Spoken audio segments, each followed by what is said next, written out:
Hello viewers, நான் அனிதா. இன்னைக்கு நம்ம என்ன பார்க்க போறோம்னா 12th standard maths chapter 1 applications of matrices and determinants exercise 1.6ல third sum. Question என்ன கொடுத்திருக்காங்கன்னு பாத்தீங்கன்னா, investigate the values of lambda and mu the system of linear equations னு சொல்லி மூணு linear equation கொடுத்துட்டாங்க. have no solution, unique solution and infinite number of solutions சொல்லிட்டு மூணு கண்டிஷனும் கொடுத்துட்டாங்க. So நம்ம ஏற்கனவே பார்த்துருக்கோம் இந்த மூணு condition. Rank of A is not equal to rank of A bar பினா இன்கன்சிஸ்டன்ட் அஸ் நோ சொல்யூஷன் சொல்லுவோம். இதுவே rank of A bar B is equal to N, மூணுமே ஈக்குவலா இருக்கு அப்படின்னா கன்சிஸ்டன்ட் அண்ட் யூனிக் சொல்யூஷன் சொல்லுவோம். இந்த என்னன்றது நம்பர் ஆஃப் அன்னோன்ஸ், அதாவது எக்ஸ் ஒய் ஜியோட வேல்யூ. ஸோ எக்ஸ் ஒய் ஜினா என் இஸ் ஈக்குவல் டு 3 அப்படின்னு நம்ம எடுத்துப்போம் இல்லையா, அந்த மாதிரி இப்போ rank of A is equal to rank of A bar B is equal to 2 அப்படின்னா லெஸ் தென் என். அப்படி இந்த மாதிரி கண்டிஷன் வந்துச்சுன்னா அது நம்ம consistent and infinite number of solutions அப்படின்னு சொல்லுவோம். இந்த மூணு கண்டிஷன் நம்ம ஏற்கனவே பார்த்துருக்கோம். ஸோ கொஸ்டின்ல என்ன கொடுத்துருக்காங்க, no solution, unique solution, infinite solution, இந்த மூணும் கிடைக்கிறதுக்கு லாம்டாவோட வேல்யூ மியூவோட வேல்யூ என்ன இருக்கணும் அப்படின்னு கேட்டிருக்காங்க. ஸோ வாங்க சம்குள்ள போகலாம். ஸோ ஃபர்ஸ்ட் ஸ்டெப், நம்ம கொடுத்துருக்க லீனியர் ஈக்குவேஷன்ஸ் எல்லாத்தையும் மேட்ரிக்ஸ் ஃபார்மாக கன்வெர்ட் பண்ணி எழுதணும். ஸோ எக்ஸோட கோஃபிஷியன்ட் 2, ஒயோட கோஃபிஷியன்ட் 3, ஜியோடது 5, இங்கே எக்ஸோடது 7, ஒயோடது 3, ஜியோடது -5, இங்கே எக்ஸோடது 2, ஒயோடது 3, ஜியோடது lambda. So X Y Z is equal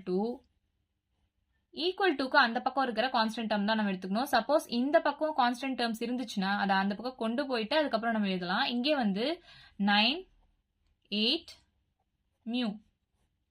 so இது எந்த ஃபார்ம்ல இருக்குன்னு பாத்தீங்கன்னா Ax is equal to B ஃபார்ம்ல இருக்கு. அப்போ இதுதான் ஏவோட வேல்யூ, இது வந்து பியோட வேல்யூ நம்ம எடுத்துக்கலாம். ஸோ நம்ம ஆக்மெண்டட் ஃபார்ம் ஆஃப் மேட்ரிக்ஸ் எழுதிடலாம். A bar B is equal to A term bar B term இங்க எழுதியாச்சு. ஸோ இப்போ இதை ரோ எக்கலன் ஃபார்முக்கு கொண்டு வரணும். இந்த மூணு டேர்மும் 0 ஆக்கணும். ஸோ ஃபர்ஸ்ட் டேர்ம் வந்து நான் ஜீரோ எலிமெண்டா தான் இருக்கணும். அண்ட் அது 1ஆ இருந்தா நமக்கு சால்வ் பண்றதுக்கு ஈஸியா இருக்கும். இங்க 2ஆ இருக்கு. ஸோ 2ஆ இருந்தா பரவாயில்ல, இந்த ரோலையும் 1 இல்லை, இந்த காலம்லயும் 1 இல்லை, ஸோ இன்டர்சேஞ்ச் பண்ண முடியாது. ஸோ இந்த டேர்ம் இந்த மூணு டேர்ம் 0 கொண்டு வரதானே நம்ம பார்க்கணும் இப்போ. ஸோ இப்போ இங்க பாத்தீங்கன்னா 2 - 2 நம்ம 0 ஆக்கலாம் இல்லையா. அப்போ நம்ம எப்படி எழுதலாம்னா R3 வந்து R3 - R1 பண்ணா இங்க 0 ஆக சான்ஸ் இருக்கு இல்லையா. அதே மாதிரி R2 என்ன பண்ணலாம்னா 2 × R2 - 7 × R1 பண்ணலாமா. 2 7s are 14 ஆயிடும், 7 2s are 14 ஆயிடுமா. ஸோ 14 - 14 0 ஆயிடும். ஸோ அந்த மாதிரி, அதாவது இந்த டேர்மை இந்த ரோ கூட எழுதிக்கோங்க, 7 × R1 எழுதிக்கோங்க. இந்த டேர்மை இந்த ரோ கூட எழுதிக்கோங்க, 2 × R2 எழுதிக்கோங்க. ரெண்டுத்தையும் மைனஸ் பண்ற மாதிரி போட்டுக்கோங்க.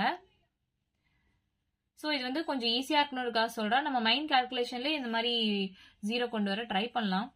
ஸோ ஃபர்ஸ்ட் நம்ம R2 நம்ம எப்படி எழுதலாம்னா, இங்க ரஃப் கால்குலேஷன் போடுறேன். R2 எப்படி எழுதுறோம்னா 2 × R2 இல்லையா. ஸோ 2 × R2 இங்க எழுதிக்கலாம். 2 7 14, 2 × 3 6, 2 × -5 -10, 2 × 8 16, -7 × R1 இல்லையா. So -7 × R1, -7 × 2 -14, -7 × 3 -21, -7 × 5 -35, -7 × 9 -63. ஸோ +14 -14 0 ஆயிடும். 6 - 21 வந்து -15 ஆயிடும். -10 -35 வந்து -45 ஆயிடும். 16 - 63 வந்து -47. இது வந்து R2 ஓட வேல்யூ. R1லாம் அப்படியே எடுத்து எழுதிக்கலாம். 2 3 5 9. R2 வந்து இந்த டேர்ம்ஸ் கண்டுபிடிச்சிருக்கோம் இல்லையா. ஸோ 0 -15 -45 -47. R3 எப்படி எழுதணும்னா R3 - R1. ஸோ இதுவும் மைனஸ் பண்ணும். So 2 - 2 0, 3 - 3 0, lambda -5, mu -9. இப்படி எழுதலாமா. ஃபர்ஸ்ட் கண்டிஷன் என்ன கொடுத்துருக்காங்க, நோ சொல்யூஷன் அப்படின்னா லாம்டாவோட வேல்யூ என்ன இருக்கணும், மியூவோட வேல்யூ என்ன இருக்கணும் அப்படின்னு தான் கேட்டிருக்காங்க. அப்போ நோ சொல்யூஷன் கண்டிஷனுக்கு rank of A should not be equal to rank of A bar B. இந்த கண்டிஷன் தான் நம்ம சாட்டிஸ்ஃபை பண்ணணும். ஸோ இங்கே லேம்டா மைனஸ் 5 இருக்கு இல்லையா? So lambda is equal to 5 போட்டால் இங்கே என்ன ஆகிடும்? 5 மைனஸ் 5 0 ஆகிடுமா? அப்போது ரேங்க் ஆஃப் ஏ வந்து 1 2 நான் ஜீரோ ரோஸ் தான் இருக்கும். ரேங்க் ஆஃப் ஏ வந்து 2 ஆகிடும். அதே மாதிரி மியூவோட வேல்யூ வந்து 9ன்னு போட்டு பார்த்தோன்னா 9 minus 9 0 ஆகிடுமா? So rank of A பார் பியும் 2 ஆகிடும். ஸோ நமக்கு இந்த கண்டிஷன் வந்து நோ சொல்யூஷன் கொடுக்கணும்னா ரெண்டும் ஈக்குவலாக இருக்கக்கூடாது இல்லையா? அப்போது லேம்டாவோட வேல்யூ மட்டும் 5 வச்சுக்கலாம். மியூவோட value should not be equal to 9. அப்போனா தான் நமக்கு நோ சொல்யூஷன் அப்படின்ற கண்டிஷன் சாட்டிஸ்ஃபை ஆகும். ஏன்னா அப்போ ரேங்க் ஆஃப் ஏ என்ன ஆகிடும்? லேம்டா இஸ் ஈக்குவல் டு 5 வச்சா ரேங்க் ஆஃப் ஏ வந்து 2 ஆகிடுமா? And rank of A bar B வந்து 3 ஆகிடும். ஏன்னா நான் ஜீரோ ரோஸ் வந்து 3 இருக்கும் இந்த ஃபுல் டேர்ம். நெக்ஸ்ட் நம்ம என்ன பண்ணலாம்னா நெக்ஸ்ட் என்ன கேஸ் கொடுத்துருக்காங்கன்னா யூனிக் சொல்யூஷன் கேட்டிருக்காங்க. இப்போ லேம்டாவோட வேல்யூ மியூவோட வேல்யூ என்னவா இருந்தா யூனிக் சொல்யூஷன் கிடைக்கும் அப்படின்னு கேட்டிருக்காங்க. யூனிக் சொல்யூஷன் கண்டிஷன் என்ன நம்ம பார்த்துருக்கோம். Rank of A bar B should be equal to N. என்னன்றது வந்து இங்கே XYZ இந்த 3 இல்லையா? ஸோ இது ரெண்டுமே ஈக்குவல் டு 3 இருக்கணும். அப்படின்னா தான் யூனிக் சொல்யூஷன் இருக்குன்னு அர்த்தம் இல்லையா? ஸோ இப்போ இது எல்லாமே 3 ஆகணும் அப்படின்னா இங்கேயும் நான் ஜீரோ டேர்ம்ஸ் தான் இருக்கணும், இங்கேயும் நான் ஜீரோ டேர்ம்ஸ் தான் இருக்கணும், இங்கேயும் நான் ஜீரோ டேர்ம்ஸ் தான் இருக்கணும். இது ஃபுல்லாவே. அப்போ இங்க வந்து 5ன்னு போட்டோன்னா 5 மைனஸ் 5 0 ஆயிடுமா? 0 ஆயிடும். அப்போ வந்து லேம்டா 5 இருக்கக்கூடாதுன்னு நமக்கு தெரியணும். அதே மாதிரி இங்க 9 போட்டா 9 மைனஸ் 9 0 ஆயிடும். அப்போ மியூவோட வேல்யூ 9 இருக்கக்கூடாதுன்னு நமக்கு தெரியணும். அப்பதான் நமக்கு வந்து மூணுமே நான் ஜீரோ ரோவா இருக்கும். ரேங்க் ஆஃப் ஏவும் ரேங்க் ஆஃப் ஏ பார் பியும் 3 இருக்கணும்.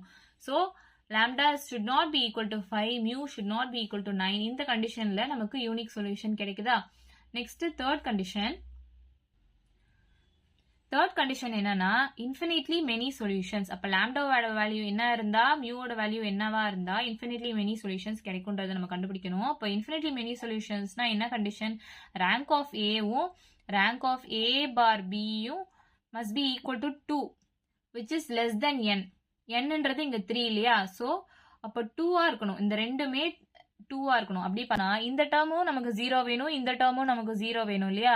அப்போ 5 மைனஸ் 5 போட்டா 0 ஆயிடும், 9 மைனஸ் 9 போட்டா 0 ஆயிடும். அப்போ லாம்டாவோட வேல்யூ 5 இருக்கணும், மியூவோட வேல்யூ 9 இருக்கணும் நமக்கு தெரிஞ்சிச்சு. ஸோ இந்த கண்டிஷன்ல இன்ஃபினிட்லி மெனி சொல்யூஷன்ஸ் கிடைக்கும்.